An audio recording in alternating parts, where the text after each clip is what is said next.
அம்பானி வீட்டு கல்யாண விருந்துல இத்தனை ஆயிரம் உணவு வகைகளா அப்படின்னு எல்லாரையும் வாய பிளக்க வச்சிருக்கு இந்த விருந்துக்கான மெனு கார்டு. அம்பானியோட சொத்து பட்டியலை கேட்டாலே எல்லாருக்கும் பிரமிப்பா இருக்கும். அதே போலதான் அவர்களோட ஒவ்வொரு நடவடிக்கையும் இருக்கும். பையனுக்கு கல்யாணம் அறிவிச்சதுல இருந்து அம்பானி குடும்பம் பணத்தை தண்ணியா இறக்க ஆரம்பிச்சிருக்காங்க. இந்த கல்யாணத்துல அவங்க செய்யற எல்லா விஷயமும் அவங்க சொத்து பட்டியலை போலவே எல்லாரையும் வாய பழக்க வச்சிருக்குங்க. ஜாம்நகர்ல ரிலையன்ஸ் டவுன்ஷிப் பக்கத்துல உள்ள ஜோக்வாட் கிராம மக்களுக்கு பாரம்பரிய குஜராத்தி உணவை வழங்கியிருக்காங்க.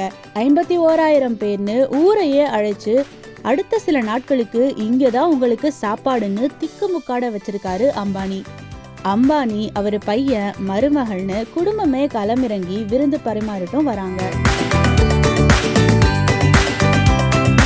இந்த நிலையில தான் அம்பானியோட பையன் கல்யாணத்தோட 3வது நாள் விருந்து பட்டியல் ஒண்ணு வெளியாகி வாய பழக்க வச்சிருக்கு. கல்யாணத்துக்கு இந்த உலகத்தின் மிக முக்கிய பிரமுகர்கள் 1000 பேருக்கு மட்டுமே அழைப்பு விடுத்திருக்கும் நிலையில வந்தவங்களை கவனிக்கிறதுக்கு தடபுடலான ஏற்பாடுகள் நடந்துட்டு இருக்கு. கல்யாணத்துக்கு வர்றவங்க வயிறார சாப்பிட்டு வாயார வாழ்த்துறதுக்கு மொத்தமா என்ன செய்யணுமோ அதை செஞ்சு கெத்து காட்டியிருக்காரு அம்பானி. இந்த 3 நாட்கள்ல ஒரு முறை சாப்பிட்ட உணவு அடுத்த முறை ரிப்பீட் ஆகாத அளவுக்கு 2500 உணவு வகைகளை தயாரிச்சு அசத்தியிருக்காங்க. பேன் இந்தியாவை போல சமையல்ல பேன் ஏசியா உணவு வகைகளும் இந்த கல்யாணத்துல பரிமாறப்பட்டு வருது.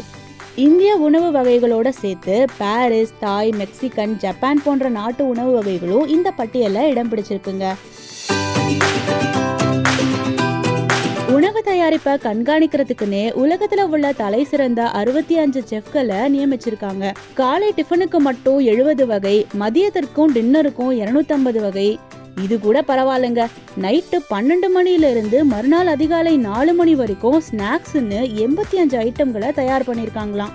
இப்படி அம்பானி வீட்டு கல்யாணம் தொடர்பா வெளிவரும் தகவல்கள் பேன் ஏசியா இல்ல உலகத்திலேயே இப்படி ஒரு திருமணம் நடைபெறுமான்னு வியப்பை ஏற்படுத்தும் அளவுக்கு இருக்கு.